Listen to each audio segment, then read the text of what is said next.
Dear viewers, আসসালামু আলাইকুম। দেশ এবং দেশের বাইরে যে যেখান থেকে বসে আমাদের এই ভিডিওটি দেখতে পাচ্ছেন তাদেরকে অনেক অনেক প্রীতি ও শুভেচ্ছা জানিয়ে শুরু করছি আজকে নতুন ভিডিও।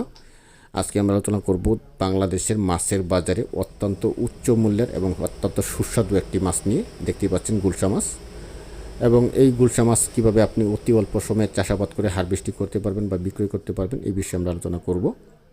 আপনারা সবাই জানেন যে গুলশা মাছ মূলত অনেকেই আছে যে এককভাবে চাষাবাদ করে, তবে আমাদের সাজেশন হচ্ছে যে গুলশা মাছ আপনি কখনোই এককভাবে চাষাবাদ করবেন না। কারণ হচ্ছে যে গুলশা মাছে রোগবালাই আক্রমণ করে বেশি, বিশেষ করে এর প্রধান শত্রু হচ্ছে ভাইরাসে যদি আপনার গুলশা মাছকে একবার আক্রমণ করে তাহলে পরবর্তীতে কিন্তু অবশিষ্ট একটি মাছও টিকানো সম্ভব হয় না। এই জন্য আপনারা গুলশা মাছ সবসময় মিশ্রভাবে চাষাবাদ করবেন।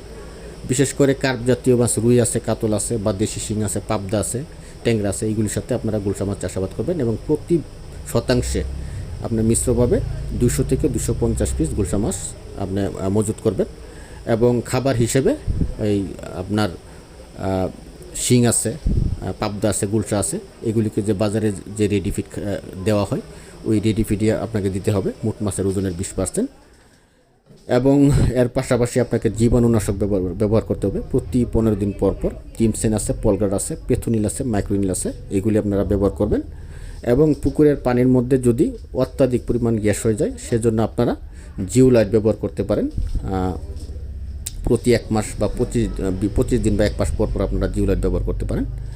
এবং এর পাশাপাশি আপনারা চেষ্টা করবেন পুকুরের পানি চেঞ্জ করার জন্য 4 ভাগের মধ্যে 3 ভাগ পানি চেঞ্জ করে আবার নতুন পানি ঢুকিয়ে দেবেন। তবে পুকুরে জাল টান কখনো দিবেন না, জাল দিয়ে মাছ তুলতে যাবেন না, তাহলে কিন্তু ভাইরাসে অ্যাটাক করার সম্ভাবনা থাকে বেশি। এবং আপনারা এখন যে পোনাগুলি দেখতে পাচ্ছেন এগুলি 2023 সালের অর্থাৎ নতুন বছরের নতুন দেশি গুলশা মাছের পোনা। এগুলি আমাদের কাছে বর্তমানে অ্যাভেলেবল আছে 1 কেজিতে 3000 পিস, 1 কেজিতে 4000 পিস এবং 1 কেজিতে 5000 পিস। যাদের এই ধরনের পোনা লাগে বিশেষ করে মিশ্র চাষ করার জন্য এবং গুলশা মাছ চাষ করার উপযুক্ত সময় কিন্তু এখনই, পরবর্তীতে শীত এসে যাবে। যাদের এই ধরনের পোনা লাগে তারা ভিডিও স্ক্রিনে দেওয়া নাম্বারে যোগাযোগের মাধ্যমে এই পোনাগুলি আপনারা আমাদের কাছ থেকে সংগ্রহ করতে পারবেন।